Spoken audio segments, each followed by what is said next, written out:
Hello दोस्तों, मैं Manish Arya PCS maker YouTube channel में आप सभी का स्वागत करता हूं।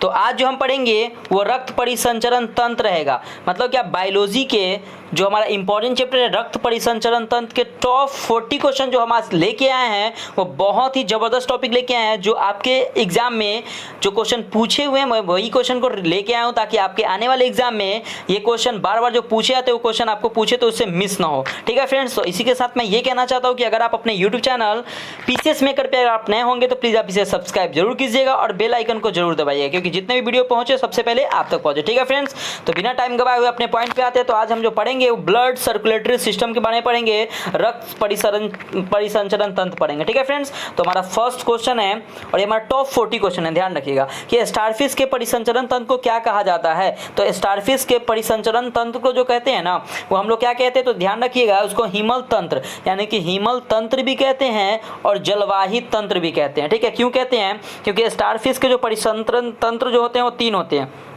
एक जलवाही तंत्र, एक हिमल तंत्र और जो एक जो होते हैं ना उसे हम लोग पेरी विसेरल कोएलम कहते हैं। क्या कहते हैं? तो पेरी विसेरल कोएलम कहते हैं। ठीक है फ्रेंड्स, तो आप लोग तीनों इसको याद रखिएगा।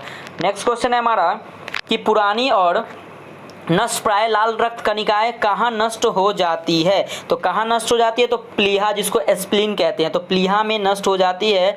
तो याद रखिएगा कि जो अस्थि मज्जा से उत्पन्न बोन मैरो, अस्थि मज्जा बोन मैरो से उत्पन्न लाल रक्त कणिकाएं जो होती है ना, ब्लड रेड ब्लड सेल लाल रक्त कणिकाएं जब क्षतिग्रस्त मतलब कि जब वो क्षतिग्रस्त या पुरानी हो जाती है तो वह जो होते हैं प्लीहा में जाके क्या होती है, वो नष्ट हो जाती है। वो जब क्षतिग्रस्त या पुरानी हो जाती है तब वो प्लीहा में जाके क्या होती है, तो नष्ट हो जाती है। ठीक है फ्रेंड्स, अगला क्वेश्चन है हमारा थर्ड नंबर कि सबसे बड़े श्वेत रुधिराणु है। तो सबसे बड़े श्वेत रुधिराणु क्या है? तो याद रखिएगा एक केंद्रकाणु। ठीक है, एक केंद्रकाणु जो है जिसको हम लोग मोनोसाइट कहते हैं, ये सबसे बड़े श्वेत रुधिराणु है। तो मोनोसाइट सबसे बड़ा श्वेत रुधिराणु है जिसका जो व्यास है लगभग याद रखिएगा 20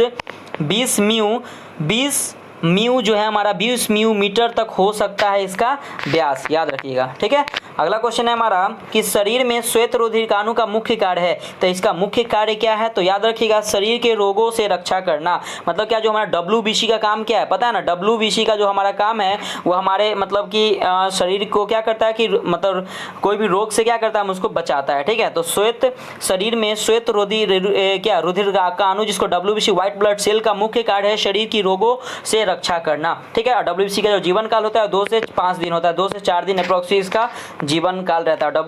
RBC का कितना रहता है? तो याद रखिए 120 दिन, 100 से 120 दिन तक रहता है। ठीक है फ्रेंड्स, नेक्स्ट क्वेश्चन है हमारा कि रोग प्रतिकारकों को उत्पन्न करने वाला सेल कौन सा है। तो कौन सा सेल है? तो याद रखिएगा लिम्फोसाइट। तो लिम्फोसाइट जो है वो क्या है? तो रोग प्रतिकारकों को उत्पन्न करने वाला सेल है। ठीक है, अगर बात करें इस लिम्फोसाइट की तो इसको बी लिम्फोसाइट व टी लिम्फोसाइट। ठीक है, इसको दो तरह से हम लोग लिम्फोसाइट को कहते हैं बी लिम्फोसाइट और दूसरा कहते हैं टी लिम्फोसाइट।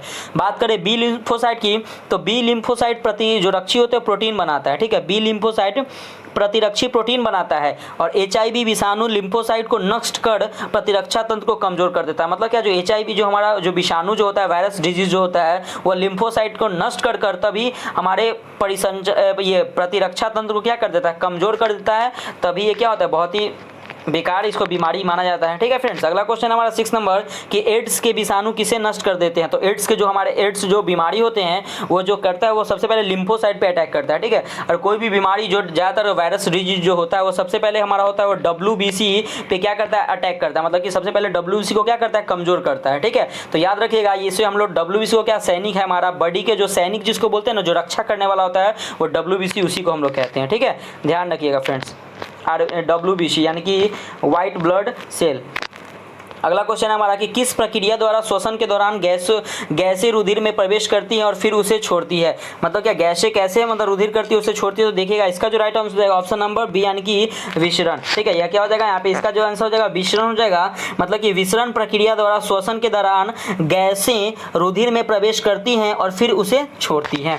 ठीक है फ्रेंड्स, अगला क्वेश्चन हमारा 8 नंबर कि प्राकृतिक क्लोराइड कौन सा है। तो प्राकृतिक क्लोराइड कौन सा है? तो याद रखिएगा रक्त। तो रक्त हमारा क्या है, तो प्राकृतिक क्या है, क्लोराइड है। अगर बात करें संपूर्ण रक्त हो गया, प्लाज्मा हो गया, एल्ब्यूमिन हो गया, ये प्राकृतिक क्लोराइड के उदाहरण होते हैं। ठीक है, याद रखिएगा ये प्राकृतिक क्लोराइड क्या है, उदाहरण है।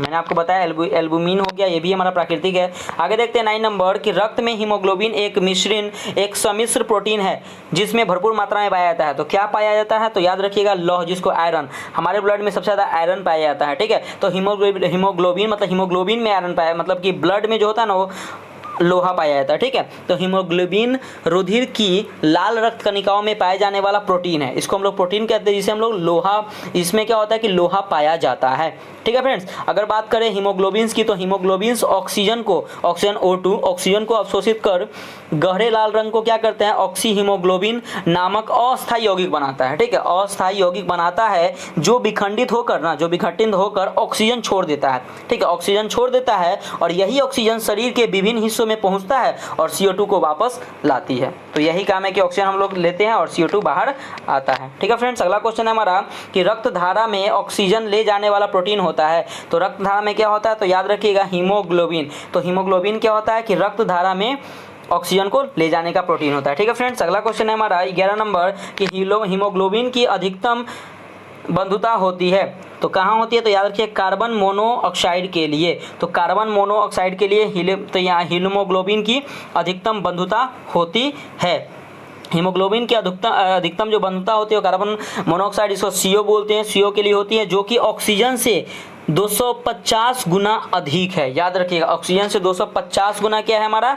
तो अधिक है। अगला क्वेश्चन है हमारा 12 नंबर कि मानव रक्त का लाल रंग होता है। तो मानव रंग का जो लाल रक्त जो होता है किसके कारण होता है? तो हीमोग्लोबिन के कारण ही होता है। तो लाल रुधिर कोशिकाओं में हीमोग्लोबिन नामक पदार्थ होता है, जिसके कारण क्या होता है कि जो रक्त हमारा ब्लड होता है वो लाल रंग का होता है। और हीमोग्लोबिन की अगर कमी, हीमोग्लोबिन की मात्रा अगर हमारे बॉडी में अगर कम हो जाए तो इससे कारण जो होता है रक्त क्षीणता रोग भी हो जाता है, ठीक है। रक्त क्षीणता रोग भी किसके कमी से होता है? तो हीमोग्लोबिन की कमी से रक्त क्षीणता रोग हो जाता है, ठीक है फ्रेंड्स। याद रखिएगा अगला क्वेश्चन है कि यदि व्यक्ति को गलत प्रकार का रक्त दे दिया जाए तो निम्नलिखित में से क्या परिणाम होता है? तो क्या परिणाम होगा? तो याद रखिएगा कि सभी धमनियां संकुचित हो जाती है। मतलब क्या, अगर उसको आप गलत प्रकार के ब्लड दे दोगे तो क्या हो जाएगा कि अगर मतलब यदि व्यक्ति को गलत प्रकार का रक्त अगर दे दिया जाए तो थक्का बन जाता है, थक्का, क्लोटिंग जिसको बोलते हैं, क्लोटिंग बन जाता है तथा धमनियां संकुचित हो जाती हैं, ठीक है फ्रेंड्स। अगला क्वेश्चन है हमारा 14 नंबर कि जोड़ या यूरिक एसिड क्रिस्टलों का एकत्र हो जाना कारण है। तो क्या कारण है? तो याद रखिए गठिया का रोग जो होता है ना वो क्या हो जाता है कि जोड़ पर यूरिक एसिड क्रिस्टलों का जमा हो जाता है तो गठिया रोग हो जाता है, ठीक है। जो हमारे बूढ़े दादे लोग, जो बूढ़े व्यक्ति जो होते हैं उनको खासकर ये रोग होता है। रक्त में जो होता है कि मूत्रमल के उच्च स्तर के कारण क्या होता है कि जोड़ों पर यूरिक एसिड क्रिस्टल एकत्र हो जाने के कारण गाउट रोग, जिसको एक प्रकार का क्या गठिया रोग कहते हैं, गाउट रोग भी इसे कहते हैं, गाउट रोग या गठिया रोग आप लोग समझिए, ठीक है। अगला क्वेश्चन है हमारा 15 नंबर कि मानव मस्तिष्क में कितने नीले होते हैं? तो मानव मस्तिष्क में 4 नीले होते हैं, ठीक है फ्रेंड्स, 4 नीले होते हैं। तो याद रखिएगा 2 जो होते हैं पार्श्व नीले होते हैं, जो कि जो दाएं से बाएं गोलार्ध में स्थित होते हैं, पार्श्व 2 क्या होते हैं? पार्श्व नीला है। और तीसरा जो होते हैं अग्र मस्तिष्क में तृतीय नीला हो गया, और जो पार्श्व मस्तिष्क में चतुर्थ नीला होता है, पार्श्व मस्तिष्क में चतुर्थ नीला होता है। अगला क्वेश्चन हमारा 16 नंबर कि निम्नलिखित में से किसका सहसंबंध रक्तचाप से है? तो किसका सहसंबंध है? तो याद रखिएगा अधिवृक्क, जिसको क्या बोलते हैं? एडिनल ग्लैंड बोलते हैं, ठीक है। तो अधिवृक्क ग्रंथि, जिसको एडिनल ग्लैंड का संबंध जो है रक्तचाप से है, ठीक है। अधिवृक्क ग्रंथि के 2 भाग होते हैं, एक होता है एडिनल कार्टिकस और दूसरा क्या होता है कि एडिनल मेड्यूला, ठीक है, याद रखिएगा। अगला क्वेश्चन है हमारा फ्रेंड्स 17 नंबर कि निम्न में से कौन मनुष्य में श्वसन रंजक है? तो कौन है? तो याद रखिएगा हीमोग्लोबिन। तो हीमोग्लोबिन जो है मनुष्य में श्वसन रंजक है, ठीक है फ्रेंड्स। अगला क्वेश्चन 18 नंबर कि सार्वत्रिक रक्तदाता वे लोग होते हैं जिनका रुधिर वर्ग होता है। तो उनका रुधिर वर्ग क्या होता है? जो सबको डोनेट कर सकते हैं ब्लड, तो ओ वाले जो व्यक्ति होते हैं ना सभी को ब्लड क्या कर सकते हैं? दे सकते हैं। तो क्यों दे सकते हैं? इसका रीजन क्या होता है आज हम लोग जानते हैं। तो एंटीजन अनुपस्थिति होने के कारण हमारे बॉडी में एंटीबॉडी और एंटीजन पाया जाता है। अगर जिसके शरीर में एंटीजन अनुपस्थिति होने के कारण रक्त जो समूह ओ जो को सर्वदाता रक्त समूह कहते हैं, ठीक है। अगर बात करें रक्त समूह AB को, तो AB को हम लोग क्या कहते हैं? सर्वग्राही, जिसको हम लोग क्या रिस्पेक्टर बोलते हैं, एक डोनर बोलते हैं, ठीक है। तो AB को सर्वग्राही समूह कहते हैं क्योंकि इसमें कोई एंटीबॉडी नहीं होता है, एंटीबॉडी नहीं है और इसमें क्या होता है? एंटीजन अनुपस्थित होता है। तो इसी कारण क्या होता है? O दे सकता है और AB सबको ले सकता है ब्लड, ठीक है फ्रेंड्स। अगला क्वेश्चन है हमारा 19 नंबर कि यदि माता पिता में एक रुधिर वर्ग ए बी और दूसरे का ओ, तो उनके बच्चों का संभावित रुधिर वर्ग क्या, मतलब उनका ब्लड ग्रुप क्या हो जाएगा। तो याद रखिएगा कि अगर किसी में ए बी रहेगा और दूसरे में ओ रहेगा, मतलब पापा में ए बी रहेगा और मम्मी में ओ रहेगा, तो क्या हो जाएगा, तो ध्यान रखिएगा उसमें या तो ए होगा नहीं तो बी होगा। ठीक है, ध्यान रखिएगा कैसे हो जाएगा। यदि माता पिता में एक का रुधिर वर्ग ए बी और दूसरे का ओ हो, तो उनके बच्चे का संभावित रुधिर वर्ग जो होता है ए या बी दोनों हो सकता है। ठीक है फ्रेंड्स, अगला क्वेश्चन है हमारा 20 नंबर कि सर्वग्राही कौन से रुधिर वर्ग का होता है। मैंने आपको बताया कि सर्वग्राही जो है हमारा वो ए बी है। ठीक है, तो रक्त के जो चार प्रमुख, सिंपल सा है कि रक्त को हम लोग चार भागों में बांटते हैं, पता है ना, क्या, ए हो गया, बी हो गया, ए बी हो गया और ओ हो गया, ये चार हो गया, बाकी ओ माइनस ओ प्लस ये सब अलग है, लेकिन ऐसे हम लोग चार भाग में बांटते हैं। ठीक है फ्रेंड्स, अगर बात करें ओ समूह का रक्त किसी भी व्यक्ति को दिया जा सकता है, ठीक है, इसलिए इसको सर्वदाता कहते हैं। और ए बी रक्त समूह वाले व्यक्ति को किसी भी रुधिर वर्ग से के व्यक्ति का रक्त दिया जा सकता है, इसलिए इसको हम लोग सर्वग्राही करते हैं। ये किसी से ए बी किसी से ले सकता है और ओ किसी को दे सकता है, ध्यान रखिएगा फ्रेंड्स। ठीक है, अगला क्वेश्चन हमारा 21 नंबर कि रक्त के ए बी वर्ग वाला व्यक्ति को रक्तदान कर सकता है जिसके रक्त का वर्ग हो। तो क्या, सिंपल सा मैंने आपको बताया कौन रक्तदान कर सकता है, तो याद रखिएगा हमारा 21 का जो राइट आंसर हो जाएगा ऑप्शन नंबर सी, यानी कि ए बी। तो रक्त के ए बी वर्ग वाला व्यक्ति को रक्तदान कर सकता है तो केवल ए बी ही दे सकता है। ध्यान रखिएगा ए बी रुधिर वर्ग में एंटीजन ए और बी तथा कोई एंटीबॉडी नहीं होते, इसलिए क्या होता है कि इसको सर्वग्राही रुधिर वर्ग कहते हैं। और यह सिर्फ ए बी रुधिर वाले व्यक्ति से ही ब्लड दे सकता है और ले सकता है और किसी को नहीं। ठीक है फ्रेंड्स, ध्यान रखिएगा, बहुत इंपॉर्टेंट क्वेश्चन है। अगर आपको ये सेशन अच्छा लगे तो प्लीज़ आप इसे लाइक सब्सक्राइब और शेयर जरूर कीजिएगा फ्रेंड्स। ठीक है, मैं डेली आप लोगों के लिए टॉपिक्स बाय टॉपिक में आपको पूरा पढ़ा दूंगा, पूरे जितने भी एग्जाम में क्वेश्चन पूछे गए ना, मैं सभी क्वेश्चन को आप लोग को पढ़ा दूंगा। ठीक है, नेक्स्ट क्वेश्चन है कि मानव का सामान्य रक्तदाब कितना होता है। तो कितना होता है, तो 120/80, मतलब कि 80/120 है, तो ये आपका रक्तदाब जो होता है ये नॉर्मल होता है। अगर बात करें कि अगर जो सबसे पहले मापा किस में गया था, ऐसे क्वेश्चन कभी ऊर्जा में पूछ जाए तो ध्यान रखिएगा इसे सबसे पहले इस हेल्स ने, किसने, तो एस हेल्स ने किस पे मापा था, तो एस हेल्स ने घोड़े में मापा था, याद रखिए हॉर्स। ठीक है फ्रेंड्स, तो एस हेल्स ने सबसे पहले घोड़े में मापा था। और मानव का जो सामान्य रक्तदाब जो 80/120 मिलीमीटर पारा होता है, जिसमें 80 मिलीमीटर मतलब क्या होता है पता है, 80 मिलीमीटर पारा मतलब होता है डायस्टोलिक और 120 मिलीमीटर पारा मतलब होता है सिस्टोलिक होता है। और इसको हम लोग मापते जो है वो सिस्मोमैनोमीटर द्वारा यंत्र से मापते हैं रक्तचाप को। ठीक है फ्रेंड्स, अगला क्वेश्चन हमारा 23 नंबर कि एक किशोरवय मनुष्य में सामान्य रक्तदाब कितना होता है। तो कितना होता है, तो याद रखिएगा 120/80 mmHg होता है। ठीक है, याद रखिएगा 120/120/80 mmHg होता है। ठीक है, ध्यान रखिएगा, ऊपर था 80/120, यहाँ पे 120/80 है। अच्छे से क्वेश्चन को थोड़ा सा फोकस कीजिएगा। आगे क्वेश्चन है कि रक्तदाब का नियंत्रण कौन करता है। तो याद रखिएगा रक्तदाब का नियंत्रण जो करता है अधिवृक्क ग्रंथि यानी कि एड्रिनल ग्रंथि करता है। तो यदि शरीर में रक्तदाब कम होता है तो एड्रिनल ग्रंथि या एड्रिनल, तो रक्तदाब का नियंत्रण कौन करता है, तो अधिवृक्क ग्रंथि, जिसको एड्रिनल ग्लैंड कहते हैं। ठीक है फ्रेंड्स, अगर बात की यदि शरीर में रक्तदाब कम होता है तो एड्रिनल ग्रंथि से एड्रेनलिन हार्मोन्स निकलता है जो रक्तदाब को बढ़ाता है। याद रखिएगा क्या निकलता है, तो एड्रेनलिन हार्मोन्स निकलता है हमारे रक्त से जो रक्तदाब को क्या करता है, तो बढ़ाता है। नेक्स्ट क्वेश्चन हमारा 25 नंबर कि हाइपरटेंशन शब्द किसके लिए प्रयोग किया जाता है। तो हाइपरटेंशन शब्द जो रक्तचाप बढ़ने के लिए प्रयोग किया जाता है। तो हाइपरटेंशन जब किसी भी को जब कुछ का टेंशन बहुत ज़्यादा बढ़ जाता है तो उसमें सबसे पहले क्या होता है ना कि इसका बीपी बढ़ गया है। ठीक है, तो बीपी बढ़ने का मतलब क्या होता है कि रक्तचाप ब्लड प्रेशर बढ़ जाना, हाइपरटेंशन बढ़ने का मतलब। ठीक है फ्रेंड, ध्यान रखिएगा इसको। आगे क्वेश्चन है 26 नंबर की मानव शरीर में रक्त की अपर्याप्त आपूर्ति को कहते हैं। तो क्या कहते हैं, तो याद रखिएगा इस्कीमिया कहते हैं। यदि मानव शरीर में रक्त की अपर्याप्त आपूर्ति हो ना, इसे इस्कीमिया कहते हैं। ठीक है, इसकी वजह से ही क्या होता है कि उत्तकों में खाद्य पदार्थ नहीं पहुंच पाता है और वह मर जाता है।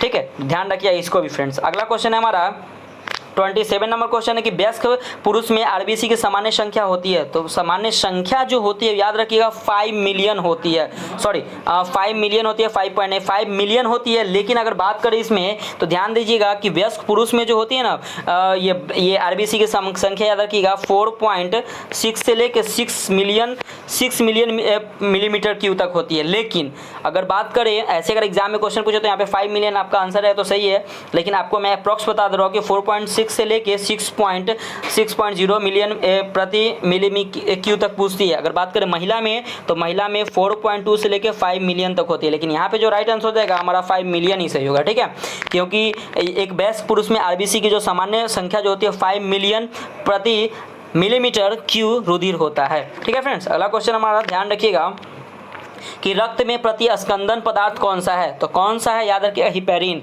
तो हिपैरिन जो है हमारा रक्त में क्या है कि प्रतिस्पंदन पदार्थ है। हिपैरिन को एंटी थ्रम्बिन कहते हैं, याद रखिएगा हिपैरिन को एंटी थ्रम्बिन कहते हैं। यह एक संयुक्त पॉलीसेक्राइड है। ठीक है, इसकी वजह से ही जो हमारा ब्लड है वो क्लॉटिंग नहीं कर पाता है, जो थक्का नहीं जमा पाता है, किसी कारण, तो याद रखिएगा हिपैरिन के कारण ही। मानव रुधिर में कोलेस्ट्रॉल का सामान्य स्तर है, तो कितना है कोलेस्ट्रॉल, तो याद रखिएगा उसका मानव शरीर में जो कोलेस्ट्रॉल जो है ना वो 180 से लेके 200 मिली mg ग्राम है। ठीक है, तो मानव शरीर में कोलेस्ट्रॉल का सामान्य स्तर जो होता है 180 से 200 mg ग्राम तक होता है, परसेंट तक होता है। अगर इसका स्तर 200 mg अगर परसेंट से ज़्यादा हो जाता है ना तो यह धमनिया पर जमा होने लगता है। ध्यान रखिए, इस जमा होने जाता है उसको क्या कहते हैं, तो एथेरोस्क्लेरोसिस कहते हैं। याद रखिएगा इसे क्या कहते हैं, तो एथेरोस्क्लेरोसिस कहते हैं। ठीक है फ्रेंड्स, ध्यान रखिएगा इसको क्या कहते हैं। आगे 30 नंबर क्वेश्चन कि मानव रुधिर का पीएच मान कितना होता है, तो मानव रुधिर का जो पीएच मान होता है वह 7.4 होता है। ठीक है, अगर बात करें मानव शरीर में ब्लड का कितना होता है, तो 5 से 6 लीटर मानव शरीर के ब्लड मतलब स्वस्थ हेल्दी पर्सन के शरीर में ब्लड की जो परसेंटेज होती है 5 से 6 लीटर तक होती है। ठीक है, जिसका पीएच मान 7.4 होता है और यह एक तरल संयोजी उत्तक है। याद रखिएगा ब्लड एक तरल संयोजी उत्तक है। कभी एग्जाम में क्वेश्चन ऐसे आता है कि ब्लड क्या है, तो तरल संयोजी उत्तक है जो 2 भागों में मिलकर बना होता है, एक होता है प्लाज्मा से और एक होता है रुधिराणु से। तो अगर पूछे कि ब्लड में प्लाज्मा का परसेंटेज कितना होता है, तो 55% और रुधिराणु का परसेंटेज कितना होता है, तो 45% होता है फ्रेंड। ठीक है, ध्यान रखिएगा इसको। अगला क्वेश्चन है हमारा कि वयस्क मानव में रुधिर की सामान्य मात्रा होती है, तो सामान्य मात्रा कितनी होती है, तो याद रखिएगा 5 लीटर यहाँ पे दिया हुआ है ऑप्शन में, तो कोई दिक्कत नहीं, 5 से 6 लीटर तक होती है। अगला क्वेश्चन है हमारा कि मानव में कुल रक्त आयतन में प्लाज्मा का प्रतिशत लगभग कितना होता है, तो मैंने आपको अभी बताया कि 55% प्लाज्मा होती है और जो हमारा रुधिराणु जो होता है 45% होता है। ठीक है फ्रेंड्स, अगला क्वेश्चन है हमारा 33 नंबर कि कणिकाओं यानी जो कार्पसल के बिना रक्त के तरल अंश को कहते हैं, तो क्या कहते हैं, तो याद रखिएगा प्लाज्मा ही कहते हैं। रक्त के तरल अंश को क्या कहते हैं, प्लाज्मा कहते हैं, तरल भाग को प्लाज्मा ही कहते हैं, याद रखिएगा। अगला क्वेश्चन है कि अरक्तता किसकी कमी के कारण होती है, तो अरक्तता जो होती है फॉलिक एसिड की कमी के कारण होती है। तो फॉलिक एसिड का जो मुख्य जो स्रोत जो होता है ना, क्या होता है, कैसे हमारे ब्लड की कमी होती है हमारे शरीर में, तो याद रखिएगा हरी पत्ती हम लोग कम खाने लगते हैं, जिगर जिसको कलेजी जिसको हम लोग जो बोलते हैं, कलेजी जो हम लोग खाते हैं मटन में, मीट में जो भी हो, सोयाबीन की कमी हो जाएगा, ईस्ट हो गया, गुर्दे हो गया, किडनी जिसको बोलते हैं, फुलिया फल, ये सब की कमी के कारण जो होता है ना हमारा अरक्तता होता है। मतलब उसी कारण हमारे ब्लड में मतलब क्या होता है, हमारे शरीर में ब्लड की कमी हो जाती है। ठीक है, ध्यान रखिएगा फ्रेंड्स। ठीक है, अगला क्वेश्चन है हमारा 35 नंबर कि रक्तस्राव को रोकने के लिए आमतौर पर किस एल्यूमिनियम लवण का प्रयोग किया जाता है, तो याद रखिएगा मतलब कि रक्तस्राव जब हमारे बॉडी में होने लगता है तो पोटाश एलम का उपयोग किया जाता है। मतलब क्या, रक्तस्राव को रोकने के लिए आमतौर पर पोटाश एलम पता है किसको कहते हैं, जो फिटकिरी देखिए ना, कभी फिटकिरी जो अपने फेस पे कोई लगाता है, तो फिटकिरी वही फिटकिरी का उपयोग किया जाता है। और बात करें फिटकिरी के रासायनिक सूत्र का, तो याद रखिए इसका थोड़ा सा बहुत ही लंबा फॉर्मूला सूत्र है, तो याद रखिए K2SO4 into Al2 into SO4 का होल थ्राइस इंटू 24H2O रहता है। ठीक है, ध्यान रखिएगा, मैं फिर से आपको बोल दे रहा हूँ K2SO4 into Al2 into SO4 into whole thrice 24H2O है इसका रासायनिक। ठीक है, इसका रासायनिक सूत्र है, याद रखिएगा आप लोग, कभी एग्जाम में पूछ दे तो छूटे नहीं। 36 नंबर है कि निम्न में से वर्णक प्रोटीन यानी कि क्रोमा प्रोटीन कौन सा है, तो क्रोमा प्रोटीन कौन सा है, तो याद रखिएगा हीमोग्लोबिन। तो हीमोग्लोबिन क्या है, तो आपका एक क्रोमा वर्णक प्रोटीन है। ठीक है फ्रेंड्स, अगला क्वेश्चन है हमारा 37 नंबर कि क्रिसमस फैक्टर किस इसमें निहित होता है, तो किस में निहित होता है, तो याद रखिएगा कि रक्त जमाव में निहित होता है। क्या, तो क्रिसमस फैक्टर रक्त जमाव से संबंधित है। इसे फैक्टर 9 या याद रखिए इसे फैक्टर 9 या एंटी हीमोफिलिक फैक्टर बी भी कहा जाता है। याद रखिए इसे क्या है, 9 या एंटी हीमोफिलिक फैक्टर बी भी कहा जाता है। अगला क्वेश्चन है हमारा रुधिर लसिका हीमोलिम्फ इनमें देखी जाती है। तो क्या देखी जाती है? तो याद रखिएगा संघीपाद, जिसको ऑर्थोपोडा कहते हैं। तो रुधिर लसिका जिसको हिमोलिम्फ कहते हैं, संघीपाद ऑर्थोपोडा में देखी जाती है और यह एक प्रकार का तरल द्रव्य होता है। ठीक है फ्रेंड्स, क्या होता है? तो तरल द्रव्य होता है। अगला क्वेश्चन है हमारा 39 नंबर कि मानव की लाल रुधिर कणिकाओं की आयु निम्नलिखित में से कितनी होती है? तो याद रखिएगा मैंने आपको बताया था कि मानव की जो लाल रुधिर कणिकाओं का औसत जीवन काल जो लगभग जो होता है ना 120 दिन होता है। मतलब क्या 100 से लेकर 120 दिन हमारा रेड ब्लड सेल जिंदा रह सकता है और व्हाइट ब्लड सेल मैंने आपको बताया था कि 2 से 5 दिन तक वो जीवित रहता है। ठीक है फ्रेंड्स, तो इसको आप लोग पॉइंट याद रखिएगा। ठीक है, और आज का हमारा लास्ट क्वेश्चन है 40 नंबर कि केंचुओं की पृष्ठीय रुधिर वाहिकाओं में रक्त का प्रभाव किस ओर होता है? तो किस ओर होता है? तो याद रखिए अग्रगामी। तो केंचुओं की पृष्ठीय रुधिर वाहिका में रक्त का प्रभाव अग्रगामी होता है, मतलब आगे की ओर होता है। तो ठीक है फ्रेंड्स, तो इसी के साथ जो आज हमारा सर्कुलेटरी सिस्टम का टॉप 40 क्वेश्चन था जो आपके बार एग्जाम में पूछे गए थे, मैं वही क्वेश्चन लेके आया हूं। तो मिलते हैं कल फिर एक नए जबरदस्त टॉपिक के साथ। तो बाय बाय, जय हिंद दोस्तों।